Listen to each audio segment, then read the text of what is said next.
Hi,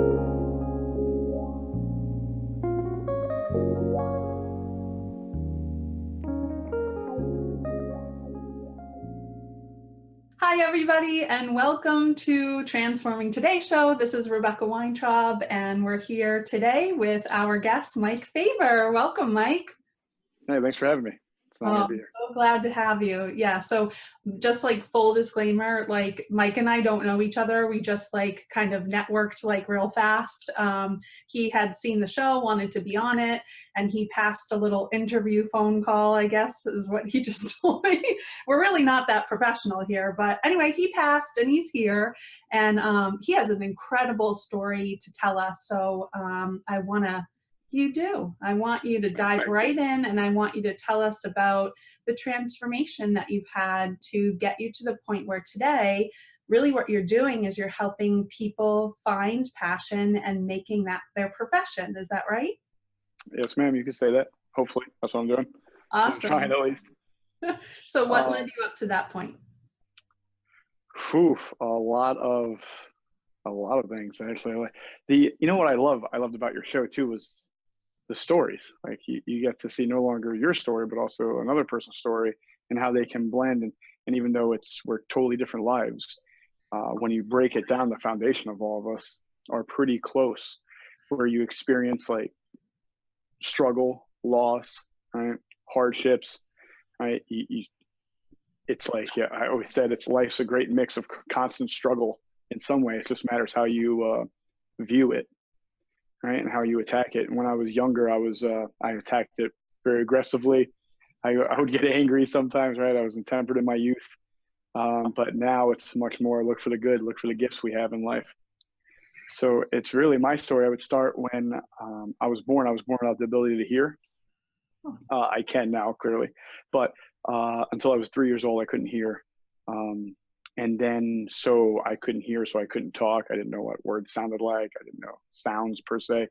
So then I didn't learn how to talk till I was 5. My parents, my dad, hardcore military, right? Most of my family was in military. And my mom is like strong little Italian woman, right? And they're like, no excuses, right? So I'm just learning what words are, and I'm starting school. So I was behind almost all my schooling. I failed 3rd grade. It's like my claim to fame. They're like, what grade do you fail? I'm like, 3rd, beat that. I haven't found someone yet, but I'm sure they're out there. But so it was a lot of painful moments of trying to catch up and knowing that you were behind. And I was marked with a learning disability because we weren't allowed to say why I was behind, because that was an excuse. We didn't make those. We didn't have crutches. So it was a lot of that growing through the pain, right? Of being the kid that was the guy that couldn't read much when they called his name in class. You know, when they do that great exercise and everybody reads it. I was like, I don't know if I was the only one, but I was like pouring sweat. I was nervous. I was like, and then even if I knew the word at that point, I was still so nervous. I wasn't going to say it right. So it was like mess up after mess up. And then 3rd grade also happened to be when my one brother passed away. My one brother is you hear about the 22 men a day that serve this country that commit suicide. And so when that happened, I was kind of so young where I didn't know really what was going on. And that made it where it lasted longer because I didn't know how to deal with something like that. And I saw so many other people in my family so hurt. Like my mom, my dad, of course, my sisters, brothers, everybody was so affected by it that I didn't want to add to it really, right? So I kind of tried to suck up my feelings. I literally played a basketball game like the day we found out. So it was kind of like holding on to those emotions. I lost a couple friends in high school in a car accident, hung on to those emotions. So for the whole time, it was always suck everything up, be tough, all right? Suck it up, don't show emotion, you're not upset. Like people have it worse than you, suck it up, buttercup. Right, and that's that military, be strong mindset that my father had that he kind of preached to us repeatedly. And that made me feel like it was a me against the world mentality, right? Because I was like, why me? You know, that poor energy levels, right? Why me? Catabolic energy. I asked that question quite a bit. Why me? Why me? Why me? My father dies. I'm a teenager, 18 years old. Luckily, I always say this is always a weird story when I say it, because when I say luckily, everybody's like, whoa, like we're kind of But me and my father had a rocky relationship. I moved out of the house when I was around 15, 16 years old. He said, "You're my way or the highway." I picked the highway. I literally picked the highway. That's where I stayed in a car for a little while before I could get an apartment. Um, so we battled for like 2 years. We finally come together and have some sort of relationship and get close again, and really have a different type of relationship rather than that, like that. You listen to me. We had the let's get to know each other relationship almost for 6 months, where we actually learned things about one another, and I learned how like awesome life my dad had, and what amazing experiences he had. And I mean, he is a guy who was like head of port and terminals for New York City, built up the waterfront in the '70s in Manhattan. If you know anything about New York, like he was in the Navy SEAL, right? Like he killed a shark, right? That was trying to attack him. It was a weird story, but anyway. So he was he was an awesome story. Like he had an awesome life. Like he did so many things in so many different areas of life. Gave speeches at Princeton and Yale and other schools. So he was a genius, but also extremely tough, which is a horrible thing for a guy that thought he was smart and thought he was tough to me with a guy that strong and tough, right? So it's like I lost a lot of fights to him. But and then 6 months after we did that, he passes away. And it's kind of again the why me idea, right? Um, Taking that loss the way I knew how to take it, where you don't show much emotion about it. You keep going and you just hold it inside you. And did that fine. Went to college. Everybody goes for a degree. I went to have a daughter. Right, both start with D. I got it very close, but the daughter was huge. She saved my life. I say the first time I held her, she saved my life and became my life, right, in a heartbeat. And I decided I was going to move away from everybody I knew and start over and be fresh and be the dad I wanted to be without any of the history I had. And I was going to start fresh. Like, great idea. Doesn't happen necessarily because you have to change who you are too when you do that. Mm-hmm. So I do that. I lose a couple more friends on the way. And then 2011 is really when my transformation happened. Was 2011, one of my best friends committed suicide. I was one of the last ones he talked to on the phone. It really hit me hard. And again, I do what I do, right? So I'd suck it up, buttercup, and deal with it. But this time I couldn't. I think it was the weight of everything that I've held inside for so long boils over. And I'm kind of like, who am I? Right? Like, other than, yeah, I was pretty lucky in the business world for most of my existence. But is that who I am? Like, what makes me tick? Like, what makes me me? What am I here for? What's my purpose? What's my value? Right. And I went on this like year discovery of finding me. And I did some traveling. I did a lot of soul searching.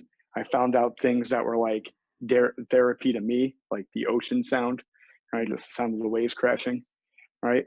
And it was then I was, what impact am I going to leave on this world? Like I lost a brother, I lost a relationship and years with my father because of what, at least partly, if not all because of me, right? So it was, is this how my life's going to be? And I realized little things I was doing.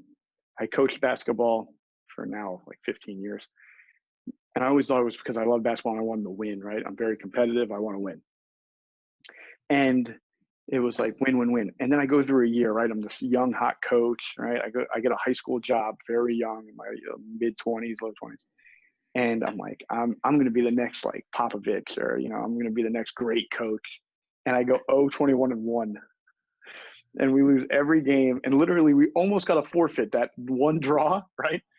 That one draw, they tried to forfeit the game, and I refused to take the only win by being a forfeit. It was a juvenile hall school that we went to play, and they had a lockdown, so the kids couldn't come to the gym. So it was like, I was like, we'll just do a draw. Like, that's fine. And then it was so, and I thought about that year and this Carter, one of my best friends, Matt Carter. And it was like, I've coached because I wanted to impact people. I wanted to impact kids, not to make the same mistakes I did, not to be angry like I did, not to keep everything inside like I did. And also to know you can do things, like you can do great things. I'm a firm believer, and if you look at my Facebook page at all for the Coach Mike Fabber, is that you'll see I'm a firm believer and we all have greatness inside of us and we can all do amazing things. I always talk about Abraham Lincoln a lot when I do my presentations, and it's because we all know he failed numerous times. So in family life. He had major tragedies, right? From mental health issues, from losing numerous elections and losing businesses. And, I always say, like, who was the 18th president? Most people don't know, right? And that's okay. That's not what I'm here for. But everybody knows who Abraham Lincoln is. So you cannot know some presidents, but you know who Abraham Lincoln is. That's the impact he left, right? And I was just like, I want to leave an impact where long after I'm gone, and people might not know who I was by being with me, but they remember what I did, right? They remember the impact I left.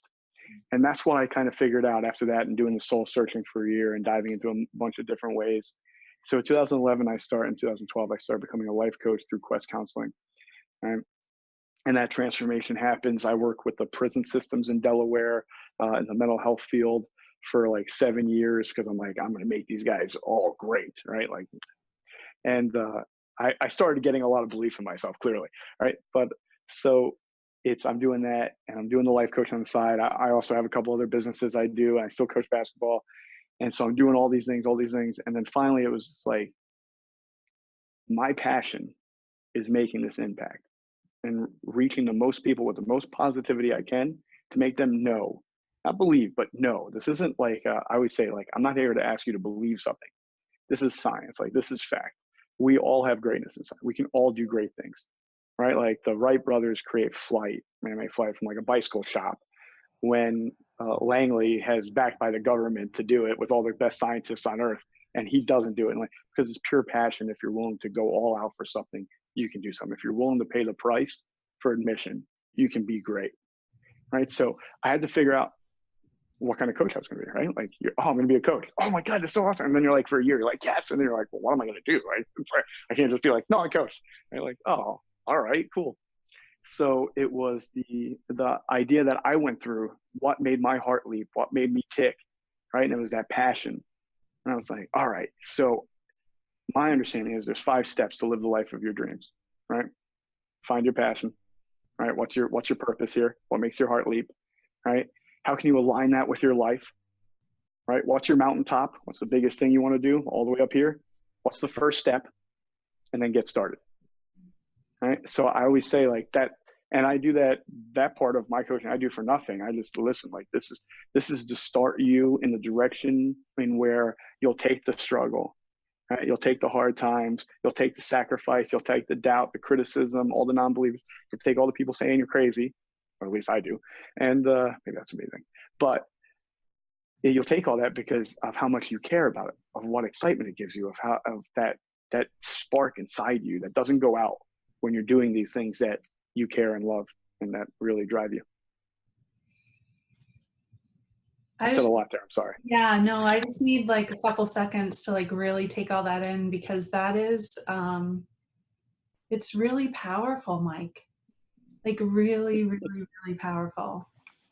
And someone doesn't just have a life like that, right? Like, what a blessing it is that you were to have such a life as you did. And the beauty is that you were able to capture what is most beneficial for you living a positive life and an influential life, but to be able to translate that to other people, like, isn't that just the ultimate? To be able to help others, but like more specifically help them find who they are inside and what they absolutely love, and then have them spread that wherever they can. Right. I mean, that's just, it's so powerful, Mike. Thank you so much for sharing that, because that's like, I mean, everyone's story is incredible, but I just want to note that yours is absolutely incredible. What was the spark before that hardship happened when you were really, really little? Shoot, what was the spark that kind of lit me up, right, when I was real little? It's I think you go back to that, where it was, in a way I'm thankful for my parents, was that I didn't have a crutch, right? Like, I wasn't able to use an excuse, even though I had them, right? We all have excuses, right? I thought, right? It's we all have excuses. We all have reasons why we can say we didn't get something or get somewhere, right? And I think back to, like, being that kid that wasn't supposed to be good enough, right? Like wasn't supposed to be smart enough, wasn't supposed to be able to accomplish these things. Like, and this before this, but in middle school, my principal literally called my parents in, told them to take me out of school and teach me a trade because it was the only way I was going to be successful in life. Right in high school, the dean of there was a guy that was in charge of our discipline, and he literally said I was going to be dead or in jail by 21. Right, so it's like when you have that kind of, but that was just outside doubt. Inside me, I mean, listen, like I failed third grade. How many people failed third grade? I don't think many. Right, so it goes back to that point where it was like it was the two sides of the coin. It was that I had all the reasons why I could say this is wrong with me and this is why, right? But then I also had a mother who literally celebrated everything I did, everything, right? Like I remember young, there was a calendar and we would circle days and have cake that I did not spill a drink, right? Like if I didn't spill a drink, we would have cake, right? Like that. So she made me believe like I was great, like I can do great things. Like, look at this. So I think that mixture of having odds against you and having people say you won't be in the, and even the percentages say you won't, but still having those people that cheered for you and pushed you up and made you believe. I think that combination really made it where I can sit here and deal with the struggle and feel that pressure and that heartbreak and that pain, but yet still know it's worth it.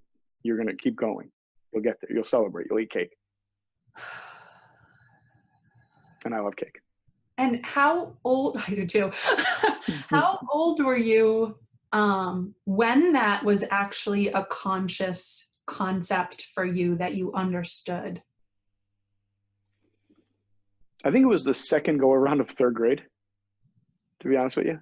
That was the year my brother died, and I experienced that kind of loss that I never experienced. And I had very tough parents, not tough. Well, I mean, I think they were tough in every way, but I had very tough parents where no matter what was going on in the world around, they stood tall, right? Like they were proud, like their grandparents were like straight off the boat, right? Like immigrants that were like, listen, we're prideful, like we work, we make ours.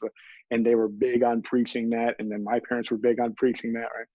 And it's to see the effect that had on the family, right? And then, I mean, I literally woke up, I fell asleep on the couch that night in the living room because there was only one TV in the house. And I was trying to watch reruns of Fresh Prince of Bel-Air. But anyway, overnight. But I fell asleep on the couch and I woke up to the commotion and my mom on the floor crying. And it was like, I said this line in the book I wrote, but it was, do I wake up and go towards my reality, or do I stay in my dreams? And it was my family's way, I guess, the way we were taught to believe and act was that you go towards your reality. So I got up out of bed and walked and said, asked what happened. I didn't know what happened. Why was mom crying? I didn't know. In my head, I thought dad yelled or did something wrong or something. But it was something little, but it wasn't. But I think at that, it's, you know, I was constantly almost like beaten with that message of no excuses. Right? It was from young. It was beaten with that. Like, there's no excuse. Like, don't start telling me why all this happened. Why this happened is because you made a choice to let this happen rather than try to stop it. Right? And I think for me, it was after that choice, I had the choice to face reality, take the situation in, act accordingly, move forward, take it in, experience it, move forward. And even from younger, and then third grade, I think it actually hit me, like all the things that went on that was happening. And then at that point was the mountaintop was my brother. That was the biggest pain yet. So it was, I think at that point, I became very conscious of what I went through so far and the family went through at that point. So what was it like? Because it seems like you still have this balance, and I'm sure it probably didn't go away. It was threaded throughout your whole entire life. But what was it like to balance that reality, but also the dreams at the same time? And I'm specifically asking this because I assume you use that balance not just in your own life, but also in your coaching. And I'd love to know what that gentle balance is. it's especially, it's easier when you're working with other people, right? Like, because it's harder to self dive and self, diagnose, and, except if you have WebMD, and if that, don't use it, because I'm a hypochondriac and I think I have everything bad. But it's when when I'm working with a client, I'm always saying, like, it, embrace all of it that happens, right? Like, embrace reality, embrace it, right? There's gonna be times where it's gonna be miserable, right? There's gonna be times it's gonna be really hard. There's gonna be sad times, right? Like, we're gonna experience all the emotions. I think all too often, especially people think with me, because I'm such a positive guy, and I was known as the positive coach when I first started, because I really didn't know what to do. So I was like, I'm just positive, right? And I think people think when I say that, or when I move the way I do or act the way I do, they think I don't experience the pain part or the hurt part. And I do. I choose to be open to it now. I don't ignore it. I don't hide it inside me. I take it, I experience it, and then keep moving, right? Winston Churchill said, "When in hell, keep moving forward," right? Mm. So it's how I say it. That balance act is embracing it. Don't try to fight it. Embrace it, feel it, and then move on. What's next? All right. It's when I was younger, it was, man, I lost my brother. I lost so many moments with him, right? I lost my dad. I lost so many moments with him, right? And I lost my friends. I lost so many moments with them that I'll never have, that I can never get back, right? But then it's also, I had moments with them, right? Like, I had moments with my brother that I'll always hold on to, that some other people won't get, right? Like, I had moments with my dad that I'll hang on to for all time, good and bad, credit and blame, right? And I had moments with those friends that I experienced real friendship, right? And I'm going to quote Ed Sheeran, right? And, a heart that broke is a heart that was loved, right? Mm. And it's like, wow, I got to love a lot of people in my life. I had some amazing people. I still have some amazing people in my life. And I can look at it as the why me part, or the thank you, because I got to experience that kind of love. I got to experience that kind of relationship, even if it was short and it should have been longer in my mind, right? I got to experience those. So at first it's going to be the hurt, right? And then after that, you can choose how you look at it. So I choose to look at it the way, as in, I got those moments and memories that no one can ever take from me, right? I got those experiences that no one can ever take from me. And I got the lessons, right, that comes with these things. So now I appreciate love, and I appreciate relationships more so than I think if this didn't happen to me, because then I wouldn't know how quickly everything can change. So it's as difficult as it is, there's always two sides to a situation. It's just, do you look at both sides? Do you look at the positive and the negative? Do you look at the good and the bad? Do you look at the lessons that will make you smile and your heart warm up, or do you just look at the things that break it? And it's your choice. Yeah, and you're reminding me of something that I do with my clients. I help people spiritually transform, and I help them strengthen their inner power and their outer power. And it's a process of customizing who they are and what that power looks like that's outside of them. And part of that is processing resentments. And a lot of times, especially with death or loss, a lot of people kind of sit in that sort of pocket of really what's a resentment.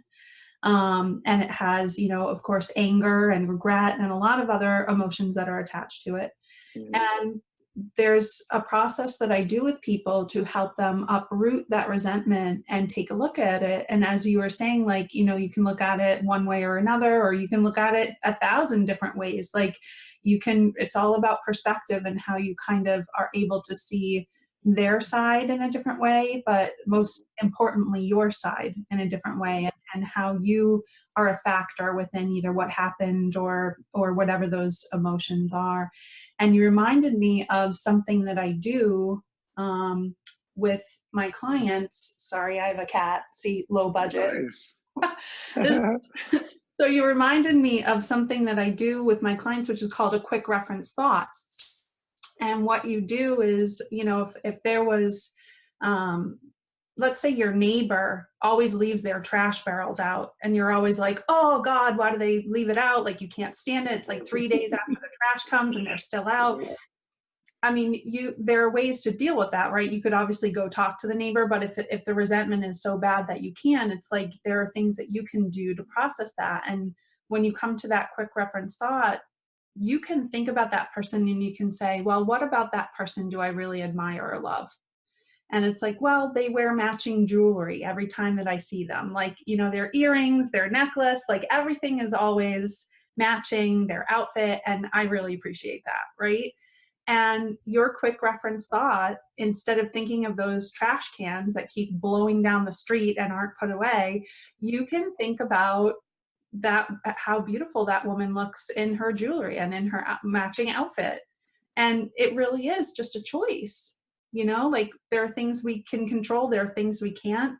And unless we want to go pick up those trash cans and put them away for her, there's a couple options, but you can't really do much. And I like that you talked about that because that's sort of a lighter example, of course, but it can be applied to things that go really, really deep, and they you know, are very, very painful. And it's just amazing how you were able to learn that and learn it so quickly. I mean, like most people don't even get the opportunity to learn that kind of a lesson nor apply it, but here you are understanding it at such a young age. And so I'm wondering, like, that's a lot of cerebral processing, but it also involves the heart. It involves sort of that gut feeling that we get, but it can also involve that outer power. And I'm wondering, like, of those four dimensions, if you will, the cerebral, the emotional, or your heart, and then like sort of that gut or physical feeling, and then that outer or spiritual power, how did any of those or all of them factor into this learning process that you were going through? That's an amazing question, right? And when you were asking, I was already thinking, right, because I didn't want to wait to the end because then I'd be like, right, the deer in the headlight look, and I was like, I don't want to do that. And you know, I would say all of them, right? I don't want to take a lazy answer and be like all of the above, but I would say there's a piece of all of them that you almost have to tap into. I mean, you know, like you said, it's making a choice. So it is up here, right? It's dealing with people and things that you really care about and love, right? So of course there's some heart in it. And of course there's whatever you call that higher power, higher being, the outside force, right? That power, whatever you call that, that's fine with me. But it's, I definitely for myself, it's been part of that as well, because there is some belief to all this, right? There is some just, I believe or I want to believe, right? That, you know, it's a bigger plan, it's a bigger scheme, it's something to this. And I got to figure, it's like when you use the word purpose, right? And then if you say something about purpose and then no belief, there's a big question mark for me, right? Because then I'm like, whose purpose? Like, right? Like, who made this? Where is this purpose from? Right? Like, so it's, I think it would be the Connect Four, and there's a piece of all of them. And I think you want to talk about balance. I think it's a very sensitive, fragile balance that makes it where you can take that deep breath, where you can make the choice. Because it's like, I'm not gonna lie to you, if someone cuts me off driving, I get angry, right? Come on, why would you do that? And then it's like, all right, maybe that person has to go to the hospital to see a relative and they weren't thinking. Or maybe they have a screaming kid in the back seat and they just they didn't see me, right? And things that I have been through, right? So I'm like, I get it. It wasn't about me at all, right? Which it most likely was not. It wasn't like, man, I really don't like that guy's suit coat. I'm cutting him off, right? Like, let's hope not. I'll change suit coats.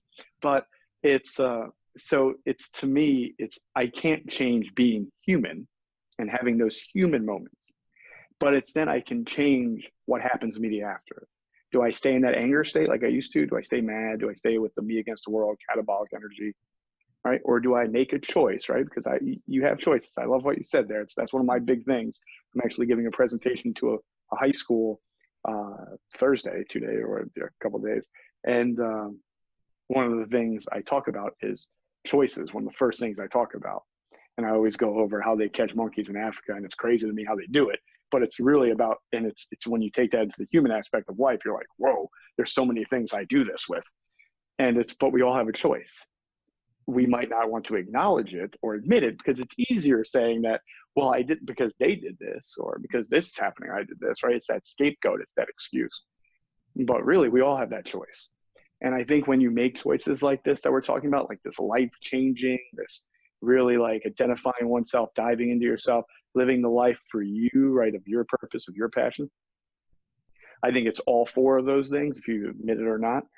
And I think it's a delicate balance, mixture of those four. Mm. I actually completely agree with you. And I think sometimes, no, not the authority. No, but I mean, working in spirituality all the time, like I've found personally for myself that if I'm leaning too far in one of the four boxes, if you will, that's when you get stuck. You know, if you're in your head too much, it's like even with coaching, as you know, when we first start out, we're like, oh my God, what question am I going to ask? Okay, I got a question. Is it going to relate to what they say when they stop talking? Like, am I going to be able to use go through that whole thing? And then at some point, we're just able to shift that from like that cerebral zone to like being like, okay, let me feel what this person is saying. Let me, like, without getting in their box, like, let me just be empathetic with this person right now and gather, you know. And then it's like, okay, my gut is telling me that, you know, I'm hearing these layers down, you know, they're not saying these words, but I'm feeling these words. And then for me, I get a phrase, a word, a question, a concept that actually comes from another, somewhere else. Could come from me. I don't know. Feels like it comes from like back and to the right, like coming through this way.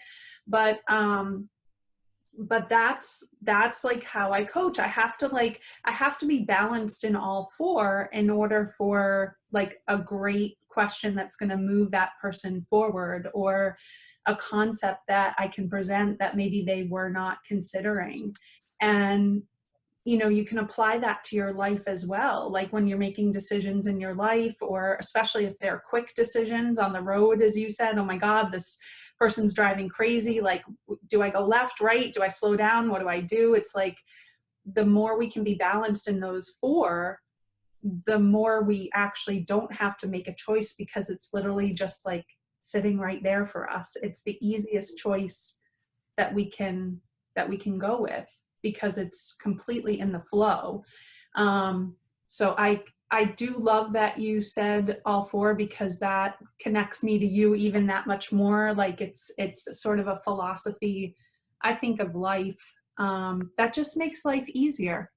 And then the struggle may not be as hard, right? Because we're not creating struggle for ourselves by being too much in our head. Oh, what should I do? Or, oh, did he love me or didn't he love me? Or is he, you know what I mean? It's like, I don't know if that's true for you, him loving you or not, but so, could be.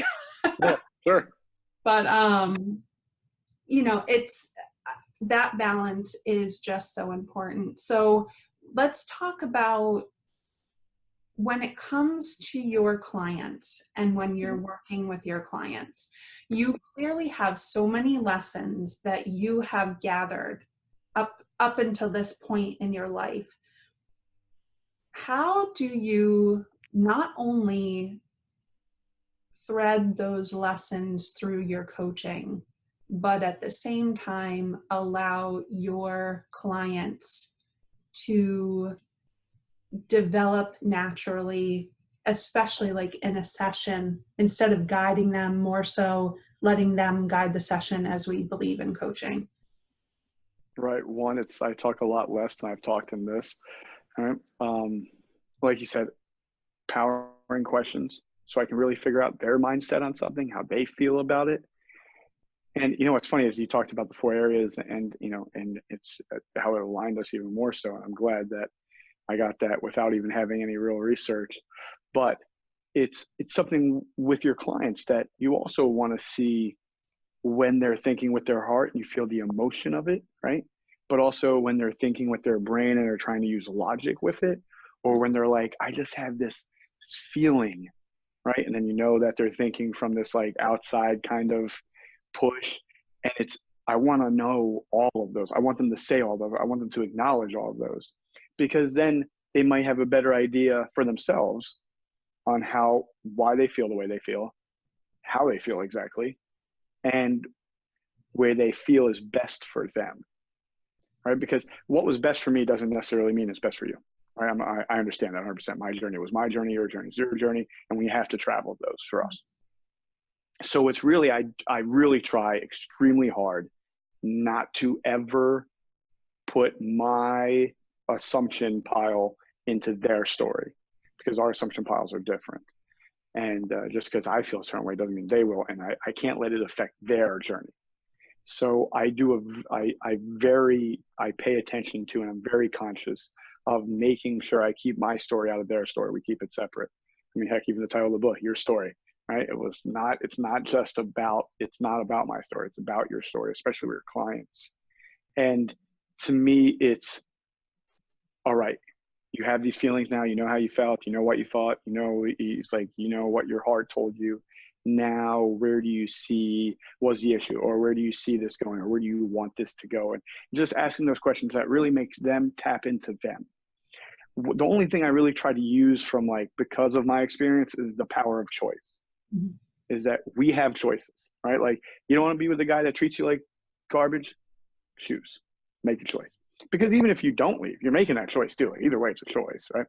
And it's like you want to get out of this job that stinks, right? That you absolutely hate every day, and you're banging your head up your steering wheel before you walk into, right? Not saying I ever did that, but it's you have the choice. Leave it, right? Like, it's you. I want, my biggest thing I want my clients to be with is to feel that and know that genuinely, like, their life is their choice. It's all theirs, right? Like, it's theirs to pick, it's theirs to decide, it's theirs to go with. Like, they are the master of them. And I feel like the more you see them, like those aha moments, you see them getting it and deciding it, you see them taking that power back, and man, that gets me excited. When you see, like, they're like, you're right, like, this is me. Like, I have to pick this. I make this decision. It's my life. And when you start taking that power back, I feel like then you can, I mean, we've seen it, that when you take that power of you control you are the master of you. Anything's possible. You can go anywhere. Just you have to make the choice and then be dedicated to that choice. And if you do that, you can literally do anything. All those things that we thought was impossible, like us doing this show right now from two very different areas. At one point was thought impossible, crazy. We're doing it right now like it's nothing, right? It's as long as you believe and know that you control you, and if you're willing to go through the struggle to go through to get it, you can do it. Sweet. You don't even need good luck. You just do it. It's so funny that you gave this show as an example, because I remember, like, months ago, my husband was like, you should have a YouTube channel. And I was like, no.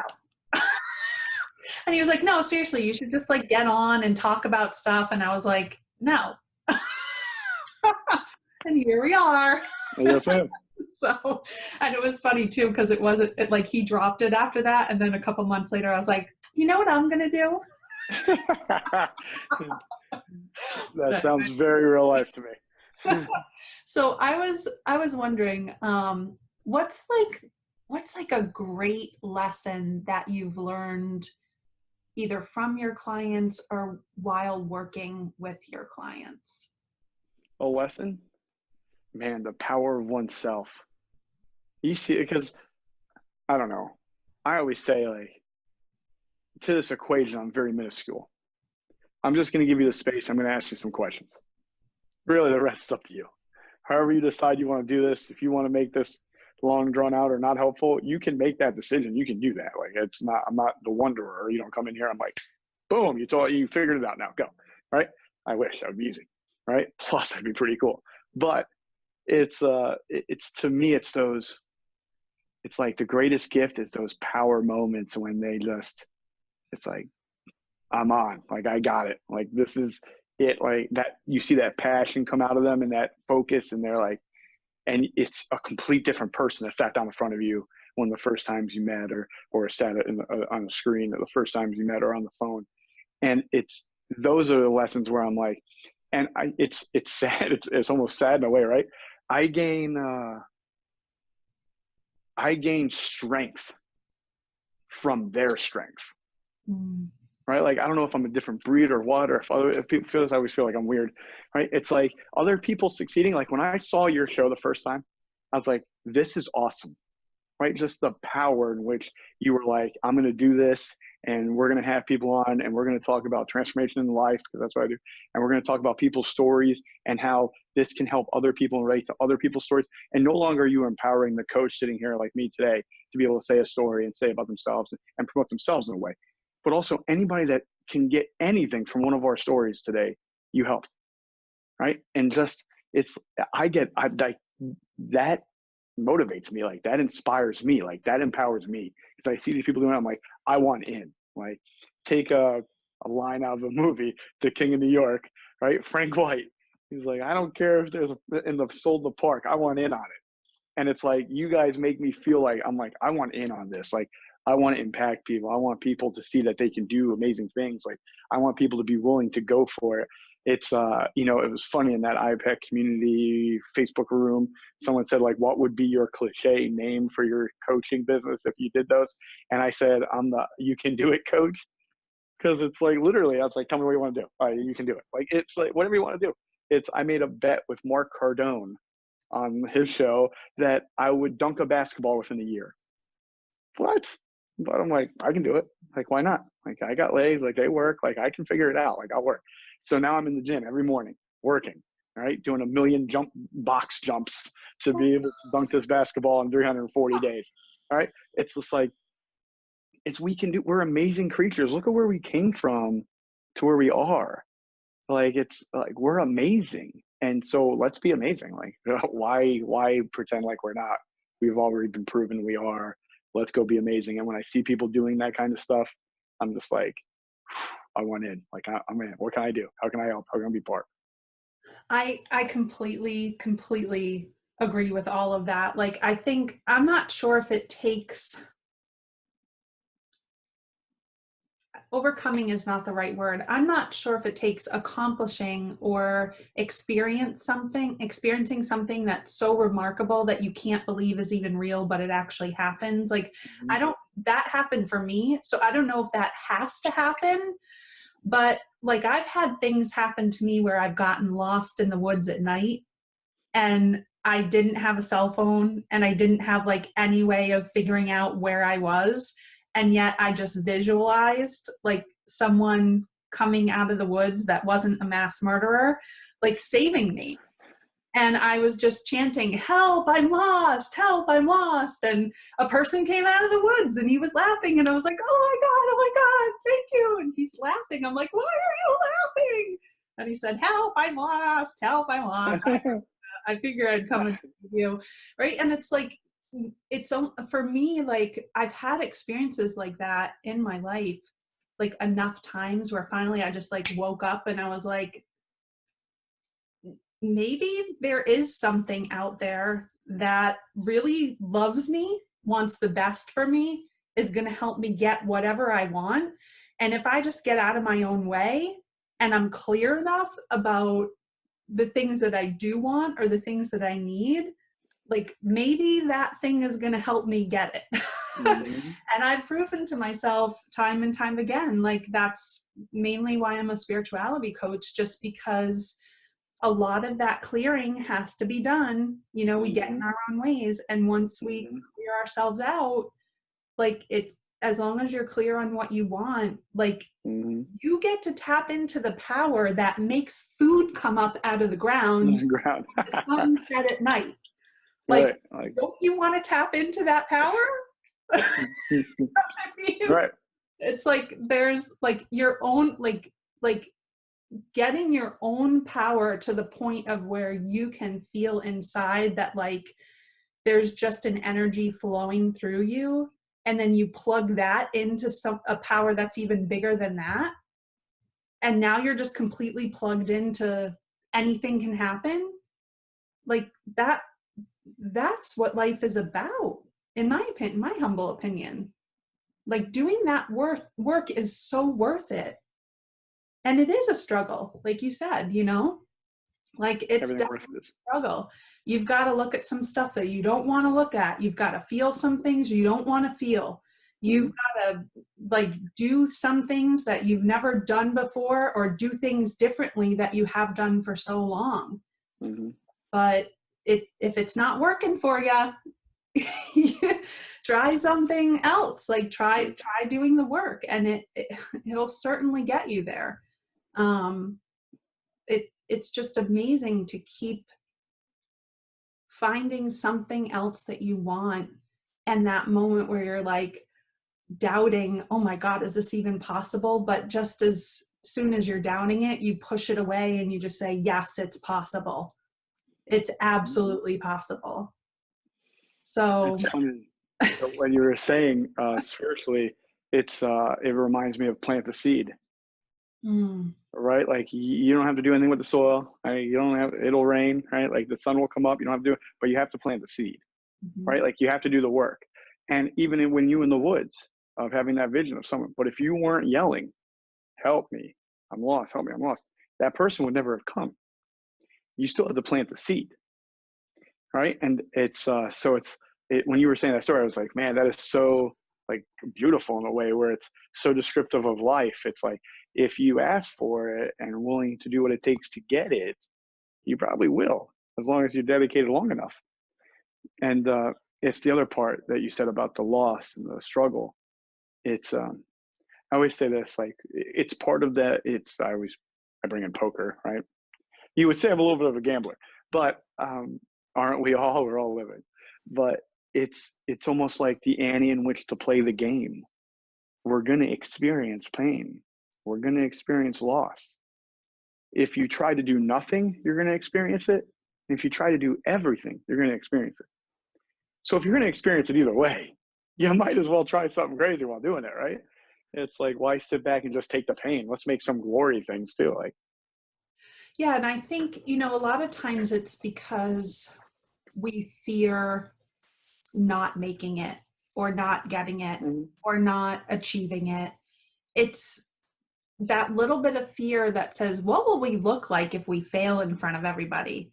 Or what if I tell everybody I'm going to do something and then I don't do it? It's like the reality is once those people might judge real quick, but they're on to their own lives again. Like we put such weight on that fear that if we are able to look at that fear and just like reduce it to pretty much nothing, or be able to throw it away, like where can we really go? We can go anywhere we want. mm-hmm. One of the greatest gifts for my life, and I thought it was a curse. So it's a gift and a curse. Was when I was young, how people said I wouldn't be anything. Right? Like I wasn't going to be anything. I didn't have a chance of a life. So it's like I already said, forget them. Like I already learned to not pay attention to the voices. They were saying this, and then before I was 20, I'm selling a business for hundreds of thousands of dollars. Like it's what they say has no weight. So they're going to talk regardless. Like people are going to talk regardless. Right? Like Edison said two things which I love: that 10,000 ways to fail to make a light bulb. He said, "No, I just figured out 10,000 ways it didn't work." And he said, "I succeeded because I did the easiest way to succeed." And they're like, "What?" And he's like, "Yeah, I just tried again." It's like as long as I kept trying again, I knew at some point I'd succeed. The only way I wouldn't succeed is if I stopped. So I Right. never stopped. Right. Right. So it's like when people talk to me about, like, but these people don't believe me, I'm like, do you believe in you? Like, it doesn't matter so much what the outside noise is. Right. I do a small podcast, it's Unleash You, and we have one episode on my website where it's block the noise. Like, you're going to have noise, and there's noise in different ways. There's noise because people are going to doubt you, right? They're going to not believe in you, or they're not going to even maybe like you. Like, not everybody's going to like you, right? My ex-girlfriends hate me, right? Like, it's okay. My mom thinks I'm the greatest human to ever walk earth. Like, I imagine I'm somewhere in the middle, right? But it's right. So it's like some people are just not going to like you, and some people are going to like you. Some people you have no reason not to like you, and they won't like you. Some people have no reason to like you, and they will. And that's life. Like, that's okay. Like, keep going, right? It has no bearing on what you can and cannot achieve, and what you can and cannot do. Like, that's all up to you. Like, they don't get a plan. That block the noise. And then you're going to have people that love you that try to hold you back because they don't want you to get hurt. They fear for you, right? They care about you. And even though that's great that they love you and care about you, it's like, listen, I understand that you're trying to protect me, but this is the only way I get to be me. Mhm. And you have to be able to block out the noise and know it's going to be hard. Know that you're going to have to sacrifice. Know there's going to be some doubt of yourself, right? Like I always do this whenever I give a presentation. I'm like, and I think someone else did this too, right? But I can't think of who I think it was. But anyway, I'm not trying to copyright anything, right? But so they're at a presentation, and you're like, I know there's people in here. I know you. We know each other. That you thought about quitting, right? That you thought about it. It's like, I know you're in here, and I want you to stand up. And it's like, whoever's standing up is being honest. Whoever's sitting down is lying, because we all thought about it. We all thought about quitting a time or two, including myself. Someone that owns half a dozen businesses, someone that's dabbled in real estate and lost some big ones and won some big ones, right? And it's you always have those self-doubts. Believe me, after 0-21 in one season, I was like, man, I'm done, right? Like, I'm horrible. I never thought, hey, I'll be an assistant in college one day, right? Like, and have head coaching opportunities that I turned down, right? Because I love what I'm doing right now. But you didn't think you would be there. There was times I doubted myself. There's times I thought about quitting. I always say, you can think about it, you can plan it out, you can picture it in your head, you can envision it, you can feel it, taste it, but just don't do it. Just don't really do it, right? You can do all this other stuff, just don't really do it, right? And I believe in that. And it's like, we have to know that. My thing is like, let's take that mystique off, right? Like, let's take the wrapping paper off this thing. There's going to be some really bad moments. Rocky Balboa got it right. Life's going to knock you on your butt. Keep there if you let it, right? Nothing will hit you harder than life. You're going to have bad moments. You're going to cry. Like, there's going to be some pain, right? Struggle, sacrifice, right? Long, crazy hours, hard work if you want to do something big, right? There's going to be doubt. There's going to be criticism, right? Non-believers. You're going to have all these. You're going to have them. We already know it now. All right. So now that we admit it, all right. So we know that's going to happen. Still go anyway, right? Like, so if you already know it's going to come, prepare, right? Like, prepare for the winter, right? Jim Rohn said, live an ant life, right? Harvest all year for the winter, for the fall, right? And it comes right, the winter comes right after the fall, right? So it makes all sense, right? But it's like, if we know they're going to happen, understand that and be prepared that we're going to have moments of, devastation. We're going to have moments of heartache and heartbreak, right? Like, I can't even think about my mom, who's been my biggest fan pretty much my whole life, my biggest supporter, even though I did not know it, was always making sure I didn't fall too far, right? And she did it from a distance where I still got to be able to learn and grow myself, which I can't believe. The intelligence of this woman has to be beyond measure, but it's for how she handled me. But it's like, I think someday, I'm going to lose her, right? And that's like, wow, right? But it's, all right, I got to go through it, right? Like we talked about, go through it, experience that pain when it happens. But also then I was lucky enough to have a mother that amazing, right? Like, the good Lord gave me an angel, man. And when I had it for as long as I'll have it, and I have to be thankful for the moments I had, right? And to have that kind of angel in waiting in my life for that long as it is. And then I know I have to look at it that way and keep going. And then I have a tattoo on I have a couple, but I have one on my back shoulder here. It protects your heart, right, from the back. Anyway, long story, but so it protects your heart from a cross sword in the back, from like a knight's tale kind of stuff, when they stick the sword through your back. Anyway, so it's protecting me. It's a cross, and it has a bunch of initials on it, and it's the initials of people I lost. And I know a piece of me was lost with them, but a piece of them lived with me. So every day I go on not living for just myself. I live for a whole bunch of people. Some are here and some not. So I got to carry on. We got to keep going. I got to do amazing things. I got to at least try. So then, a piece of their memory lives on too. That's incredible, the way that you've redefined loss, because there aren't too many people, I think, in this world that get to, I don't want to use the word enjoy, but I might use it, just enjoy how beautiful loss can actually be if you choose to see it that way. Mm-hmm. because here you are carrying all your loved ones with you every single day, and mind, heart, body, spirit, like physically on your Right. shoulder. Um, because the reality is that we don't have control over that. We don't have control over the loss. It did happen, Mm-hmm. but for you to allow it to power your life in a way that you are specifically helping other people, your clients, and others in your life, to help them see a different perspective on life, for them to really cherish the moments that they have and find that passion while they are still here, to be able to express that, be happy and joyous every day, and infuse that into others, is just the most amazing philosophy and way of living that I have come across in a long time. And I want to just Thank say you. bravo to you. Oh, thank you.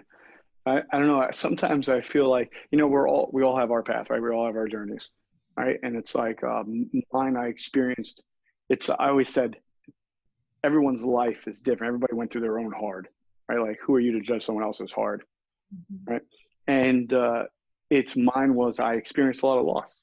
I lost friends from middle school, literally.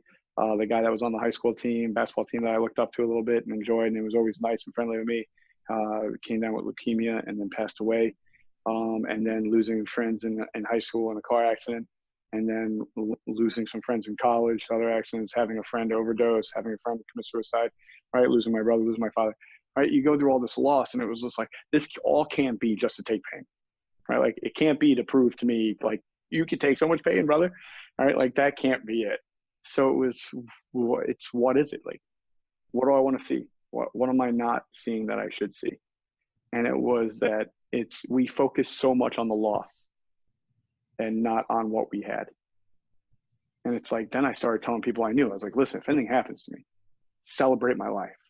Don't mourn my loss. Celebrate the times I was here, and when I made you smile, and when I made you mad, and like in the whole encompass of our relationship, celebrate that we had that. So then I started using that in philosophy with the people I lost. Like, oh my goodness, I had so many moments with these people. I had so many memories, so many things that I could share, so many times that I felt loved or gave love to these people. And it was like, man, I'm lucky. Even though you could say that the loss, you could look at that and be like, well, that's unlucky. But if I never had them to begin with, I wouldn't have had the loss, true, but I wouldn't have had all those moments and all those memories and all those thoughts and all that power you get from others, right? That touch your life. And it was like, all right, so I started looking at it that way. People touched my life, and I was very lucky to have them. I love how poetic that just was, where you had said earlier that your mom celebrated you from the day you were born. When you don't spill a drink, you get cake. Right? And I love that. I spilt a lot. I love that you have taken her philosophy and that importance in her life, and you've applied it to even your dying day, right? Like making sure that people in your life know, please celebrate me. Don't, process your feelings, but I'm like, this life is to be celebrated. And you're carrying that sort of philosophy through your entire life, literally. Well, if you guys are not already in love with Mike and want to work with him, I don't know what's wrong with you. No, I'm just kidding. That's what's wrong with our viewers. But no, but seriously, Mike, like, you are an incredible person. You have an incredible story. And I love that you are using that story to empower others and to help others. So if you would love your life influenced by Mike, how can we contact you, Mike? Well, 1,000,005 ways, right? That was my big thing from this, was be more available, right? So I'm on every social media you could dream of, even Snapchat. I do a message with my daughter every morning for Snapchat, which is fantastic. It also builds another relationship from us. She might not enjoy it as much as I do, but I love it. All right. But Instagram, the Coach Mike Fabber, or the Coach Mike, Facebook, the Coach Mike Fabber, my website, coachmikefabber.com. It's YouTube channel, the Coach Mike Fabber. Pretty much everything you could think of the Coach Mike Fabber is available. You can find me on all those and message me on any of them. You can call me. I have my cell phone literally out there for people to be able to reach me, because I want everyone to know you're not alone. Like, none of us are alone. All right. It's like, it takes 3 things to be able to commit suicide: feeling like a burden, feeling like you're alone, and the ability to hurt yourself beyond repair. Right. And those, if you compass those 3 things, you can do it. And I always want to be like, listen, one's already gone. You're not by yourself. Right. Like, we've all struggled. We've all went through hard times. We've all been down and out. We've all thought this is pointless. Why me? Right. Like, we've all had those moments. So you're not alone. Everybody's felt it. And it's, let's not talk about it. Right. Because we want to act cool or act strong or act tough. Right. I think it's stronger and tougher to be able to admit those moments, those times. Like, it's when that you can admit you were that low to that point, I think takes real strength. Hiding it and acting like you haven't, I don't think that takes real strength. I think it's a cover up.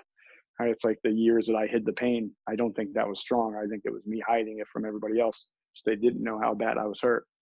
So I'm out there because I want people to know you're never alone. Anybody that feels like they're alone, you can contact me any way you want. You can call me.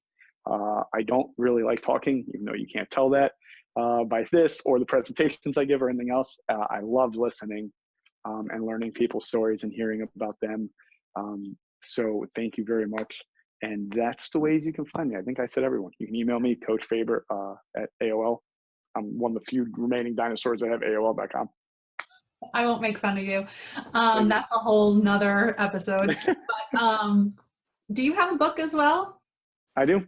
Yeah. Your Story. You can find it on Amazon.com. It's your story. You have every reason to quit, but don't.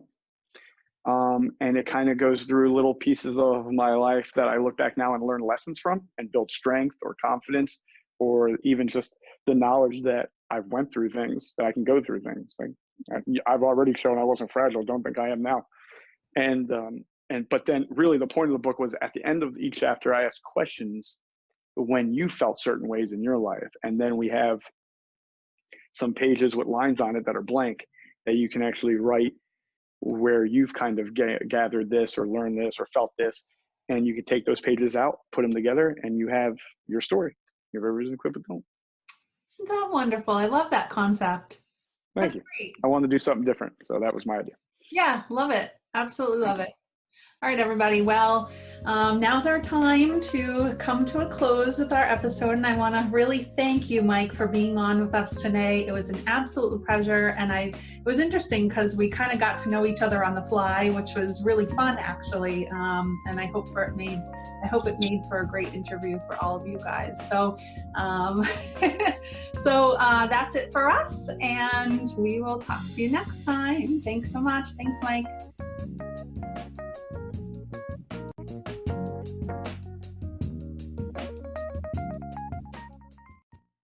Your first crush? My sister's friend, Kristen, when I was like 11 or something, 12. Cute. Best Harrison Ford movie? Man, these are good questions. Fugitive. Okay, I respect that. Thank you. Least favorite food? Sardines. Not for me. Best sitcom ever made? First Prince of Bel-Air. Prince of Bel-Air. Yeah. All right, we're friends already. This is great.